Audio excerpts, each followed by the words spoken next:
ଆଜିର ରେସିପିଟି ଆପଣଙ୍କର ଟାଇମ୍ ଆଉ ପରିଶ୍ରମକୁ ବଞ୍ଚାଇବା ସହିତ ପାଟିର ସ୍ୱାଦକୁ ଦୁଇଗୁଣ କରିଦେବ। ମାତ୍ର 15 ମିନିଟ୍‌ରେ ରେଡି ହେଇଯିବ ଆଉ ଯେକୌଣସି ବିରିୟାନୀ ବି ଏହା ଆଗରେ ଫିକା ଲାଗିବ।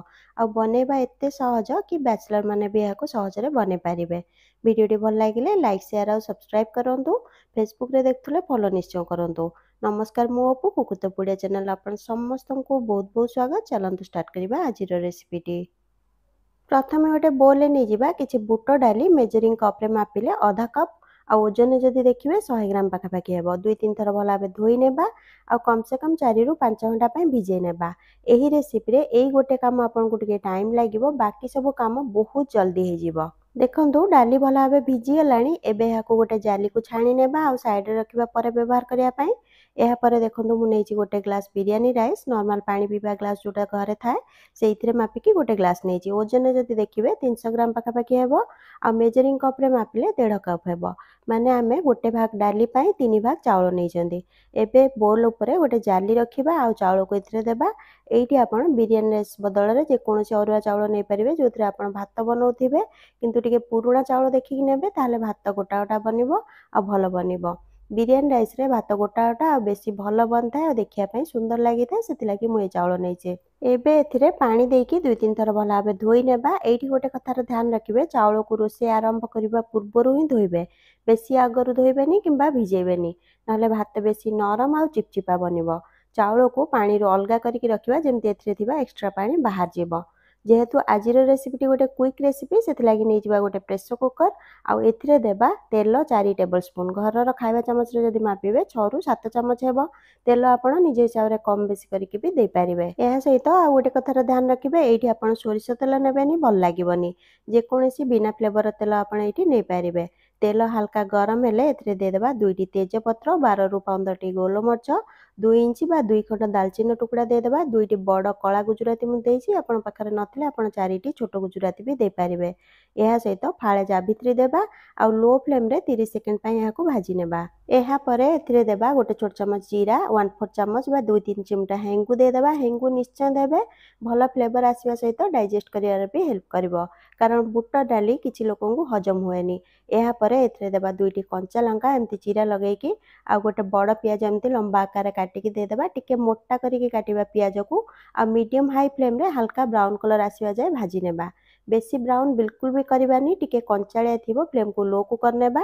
ଏହାପରେ ଏଥିରେ ଗୋଟେ ବଡ଼ ଚାମଚ ଅଦା ରସୁଣ ବଟା ଦେବା, ନଥିଲେ ଆପଣ ଅଦା ରସୁଣ ଛେଚିକି କିମ୍ବା କୋରିକି ବି ଦେଇପାରିବେ। ଆଉ ଲୋ ଫ୍ଲେମ୍ରେ କଞ୍ଚା ବାସ୍ନା ଯିବା ଯାଏ ଭଲ ଭାବେ କଷେଇ ନେବା। ମସଲା ତଳେ ଲାଗୁଥିଲେ ଅଳ୍ପ ଟିକେ ପାଣି ଦେଇକି ବି ଆପଣ କଷେଇ ପାରିବେ। ଏହାପରେ ଏଥିରେ ଦେବା ହଳଦୀ ଗୁଣ୍ଡ ଅଧା ଛୋଟ ଚାମଚ, ରାଗ ଲଙ୍କା ଗୁଣ୍ଡ ଗୋଟେ ଛୋଟ ଚାମଚ, ଆପଣ ନିଜ ହିସାବରେ କମ୍ ବେଶୀ ଦେଇପାରିବେ। ଧନିଆ ଗୁଣ୍ଡ ଗୋଟେ ଛୋଟ ଚାମଚ ଦେଇଦେବା, ଜିରା ଗୁଣ୍ଡ ଅଧା ଛୋଟ ଚାମଚ ଦେଇଦେବା ଆଉ ଅଧା ଛୋଟ ଚାମଚ ଦେଇଦେବା ଘର ତିଆରି ଗରମ ମସଲା ଗୁଣ୍ଡ। ଲୋ ଫ୍ଲେମ୍ରେ ଥରଟେ ଭଲ ଭାବେ ମିଶାଇ ନେବା, ବେଶୀ ଭାଜିବା ବିଲକୁଲ ଦରକାର ନାହିଁ। ଏହାପରେ ଗୋଟେ ବଡ଼ ଟମାଟର ଏମିତି ବଡ଼ ଆକାରରେ କାଟିକି ଦେଇଦେବା। ଏହାପରେ ଲୋ ମିଡ଼ିୟମ୍ ଫ୍ଲେମ୍ରେ କଷେଇ ନେବା। ତଳେ ଲାଗୁଥିଲେ ଅଳ୍ପ ଟିକେ ପାଣି ଦେଇକି ଆପଣ କଷେଇ ପାରିବେ। ଟମାଟରକୁ ପୁରା ମେଲ୍ଟ କରିବାର ନାହିଁ, ଖାଲି ଅଳ୍ପ ନରମ ହେଇଗଲେ ଛାଣିକି ରଖିଥିବା ବୁଟ ଡାଲିକୁ ଏଥିରେ ଦେଇଦେବା ଆଉ ଲୋ ମିଡ଼ିୟମ୍ ଫ୍ଲେମ୍ରେ 2ରୁ 3 ମିନିଟ୍ ପର୍ଯ୍ୟନ୍ତ ଭଲ ଭାବେ କଷେଇ ନେବା। ଏହାପରେ ଧୋଇକି ରଖିଥିବା ଚାଉଳ ଏଥିରେ ଦେଇଦେବା ଆଉ ଲୋ ଫ୍ଲେମ୍ରେ ଥରେ ଭଲ ଭାବେ ମିଶାଇ ନେବା। ଏହାପରେ ଏଥିରେ ଦେଇଦେବା 2.5 ଗ୍ଲାସ୍ ଫୁଟୁଥିବା ଗରମ ପାଣି। ସେଇ ଗ୍ଲାସ୍ରେ ମାପିକି ଦେବା ଯେଉଁ ଗ୍ଲାସ୍ରେ ଆମେ ଚାଉଳ ମାପିଥିଲେ। ଏଇଠି ମାପର ପୁରା ଧ୍ୟାନ ରଖିବେ, ଯେମିତିକି ଆମେ ଗୋଟେ ଗ୍ଲାସ୍ ଚାଉଳ ଆଉ ଅଧା କପ୍ ବୁଟ ଡାଲି ନେଇଥିଲେ।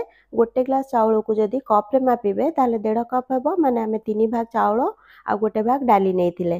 ଆଉ ପାଣି ଆମେ ଚାଉଳର 2.5 ଗୁଣା ଦେଲେ। ଯଦି ଆପଣ ଡାଲି ଚାଉଳ କମ୍ କିମ୍ବା ଅଧିକ କରିବାକୁ ଚାହୁଁଥିବେ, ତାହେଲେ ଗୋଟେ ଭାଗ ଡାଲି 3 ଭାଗ ଚାଉଳ ନେଇଯିବେ ଆଉ ଚାଉଳର 2.5 ଗୁଣା ପାଣି ଦେଇଦେବେ। ତାହେଲେ ଆପଣ କମ୍ ବେଶୀ ଯେତେ ବି ବନେଇଲେ ଆପଣଙ୍କୁ ଅସୁବିଧା ହେବନି। ଏବେ ଏଥିରେ ଲୁଣ ସ୍ୱାଦ ଅନୁସାରେ କିମ୍ବା 1.5 ଛୋଟ ଚାମଚ ମୁଁ ଦେଇଛି, ଆପଣ ଦେଇପାରିବେ। ଆଉ 2 ମିନିଟ୍ ପର୍ଯ୍ୟନ୍ତ ମିଡ଼ିୟମ୍ ହାଇ ଫ୍ଲେମ୍ରେ ଭଲ ଭାବେ ଫୁଟେଇ ନେବା। ଏଇଠି ମୁଁ ଯେଉଁ ଚାଉଳ ନେଇଛି ସେଇ ହିସାବରେ ଆପଣଙ୍କୁ ସବୁ ମାପ କହିଲି। ଯଦି ଆପଣ ଅଲଗା ଚାଉଳ ନେଇଥିବେ ତାହେଲେ ଆପଣଙ୍କୁ ଟାଇମ୍ କମ୍ ବେଶୀ ଲାଗିପାରେ ଆଉ ପାଣି ବି କମ୍ ବେଶୀ ଲାଗିପାରେ। ସେଇଟା ପୁରା ଚାଉଳ ଉପରେ ଡିପେଣ୍ଡ କରୁଛି। ଏହା ସହିତ ସମସ୍ତଙ୍କର ଗ୍ୟାସ୍ ବି ଅଲଗା ଥାଏ, ସେଇଟା ଆପଣ ଟିକେ ଦେଖିକି କରିବେ। ଏହାପରେ ଢାଙ୍କୁଣି ଲଗେଇକି ହାଇ ଫ୍ଲେମ୍ରେ 2ଟି ସିଟି ଲଗାଇବା ଆଉ ନିଜେ ଥଣ୍ଡା ହେବା ପାଇଁ ଛାଡ଼ିବା। ଯଦି ଆପଣଙ୍କର ଚାଉଳ ଜଲ୍ଦି ସିଝି ଯାଉଛି, ବେଶୀ ନରମ ହେଇଯାଉଛି, ତାହେଲେ ଆପଣ ଗ୍ୟାସ୍ ବନ୍ଦ କରିବା ପରେ ଅଳ୍ପ ଟିକେ ପ୍ରେସର ସେଥିରୁ ବାହାର କରିନେବେ ହୁଇସିଲ୍ ଟେକିକି, ତାହେଲେ ଆପଣଙ୍କର ଭାତ ବେଶୀ ନରମ ହେବନି। ଏହି ଚ୍ୟାନେଲରେ ଆପଣଙ୍କୁ ବହୁତ ଗୁଡ଼ାଏ ପଲଉ ଆଉ ବିରିୟାନୀର ରେସିପି ମିଳିଯିବ, ଆପଣ ଚାହିଁଲେ ଚେକ୍ କରିପାରିବେ। एहापर गोटे बोले नहीं गोटे कप गाढ़ा दही ओजन 250 ग्राम हेब। आपण जेतिकी बनवाक चाहूथिबे से हिसाब रे नै पारिबे। दही बेसी खट्टा ही नथिबो देखिकी नेबे नले भल लागिबोनी। थरटे भल भाबे फेंटी नेबा। आउ एहापर एथिरे गोटे कप पानी देकी मु आउ थरे फेंटी नोची। आपनको जेतिकी पतला बनवार थिबो से हिसाब रे आपण पानी दे पारिबे। एबे एथिरे देबा भजा जीरा गुंड आधा छोट चमच, काश्मीरी लंका गुंड आधा छोट चमच मु देइची। नॉर्मल लंका गुंड देले टिके कम दियंतु। ଏହା ସହିତ ଦେବା ଚାଟ୍ ମସଲା ଅଧା ଛୋଟ ଚାମଚ, ଗୋଟେ ଚିମଟା ଦେଇଦେବା ହେଙ୍ଗୁ। ଏଇଟା ଟୋଟାଲି ଅପସନାଲ ଅଛି, ନଦେଲେ ବି ଚଳିବ। ଗୋଟେ ଛୋଟ ଚାମଚ ଦେବା ପାଉଡର ଚିନି। ଆପଣ ଗୋଟା ଚିନି ବି ଦେଇପାରିବେ ଆଉ ବିନା ଚିନିରେ ବି ବନେଇ ପାରିବେ। କଳା ଲୁଣ 1/4 ଚାମଚରୁ ଟିକେ ଅଧିକ ମୁଁ ଦେଇଛି ଆଉ ନର୍ମାଲ ଲୁଣ 1/4 ଚାମଚରୁ ଟିକେ କମ୍ ଦେଇଛି। ଆପଣ ନିଜ ହିସାବରେ ଲୁଣ ଦେଇପାରିବେ। ଚାଟ୍ ମସଲାରେ ବି ଲୁଣ ଥାଏ, ଧ୍ୟାନ ରଖିବେ। ଏହା ସହିତ ଅଧା ଛୋଟ ଚାମଚ କଟା କଞ୍ଚା ଲଙ୍କା, ଅଧା ଛୋଟ ଚାମଚ କଟା ପୁଦିନା, ଗୋଟେ ବଡ଼ ଚାମଚ କଟା ଧନିଆ ପତ୍ର ଦେଇକି ଭଲ ଭାବେ ମିଶାଇ ନେବା। କଞ୍ଚା ଲଙ୍କା ଆଉ ପୁଦିନା ବି ଅପସନାଲ ଅଛି, ଚାହିଁଲେ ଆପଣ ସ୍କିପ୍ କରିପାରିବେ। ଏହାପରେ ଗୋଟେ ବୋଲରେ କିଛି ପାଣି ଦେଇଦେବା। ଆଉ ଅଧା କପ୍ ମାନେ ଯେତିକି ଆମେ ଦହି ନେଇଥିଲେ ତାର ଅଧା ମୁଁ ଏଇଠି ବୁନ୍ଦି ନେଇଛି, ଆପଣ କମ୍ ବେଶୀ ବି ନେଇପାରିବେ। ଯେଉଁ ବୁନ୍ଦି ମାର୍କେଟରେ ମିଳିଥାଏ ଲୁଣି ବୁନ୍ଦି କିମ୍ବା ପ୍ଲେନ୍ ବୁନ୍ଦି ସେଇଟା ଆପଣ ନେଇପାରିବେ। ଆଉ ଏହାକୁ 2 ମିନିଟ୍ ପର୍ଯ୍ୟନ୍ତ ଏଥିରେ ଭଲ ଭାବେ ଭିଜେଇ ନେବା, ତାପରେ ଚିପୁଡ଼ି ନେବା। ଏବେ ବି ଏଇଟା ଟାଣ ଅଛି, ପୁରା ଭିଜିନି। ଏହାପରେ ଆଗରୁ ବନେଇକି ରଖିଥିବା ଦହିରେ ଦେଇଦେବା। ବାକି ଯାହା ଭିଜିବା କଥା ଦହିରେ ଭିଜିବ। ଏମିତି କଲେ ବୁନ୍ଦିରେ ଦହିର ଟେଷ୍ଟ ଆସିବ ଆଉ ଦହି ଆଉ ଟିକେ ଗାଢ଼ା ହେଇଯିବ। ପଲଉ ସହିତ ଖାଇବା ପାଇଁ ଆମର ଟେଷ୍ଟି ବୁନ୍ଦି ରାଇତା ରେଡ଼ି ହେଇଗଲା। ଏହାକୁ ଫ୍ରିଜରେ ରଖିକି ଥଣ୍ଡା ଥଣ୍ଡା ସର୍ଭ କଲେ ବେଶୀ ଭଲ ଲାଗିଥାଏ। ରାଇତାକୁ ରଖିବା ସାଇଡ଼ରେ। ଆଉ କୁକର ଆମର ଥଣ୍ଡା ହେଇଗଲାଣି। ଏବେ ଏହାକୁ ଚେକ୍ କରିନେବା। ଦେଖନ୍ତୁ ଭାତ ଆଉ ଡାଲି ପୁରା ଗୋଟା ଗୋଟା ଅଛି ଆଉ ତଳେ ପାଣି ନାହିଁ।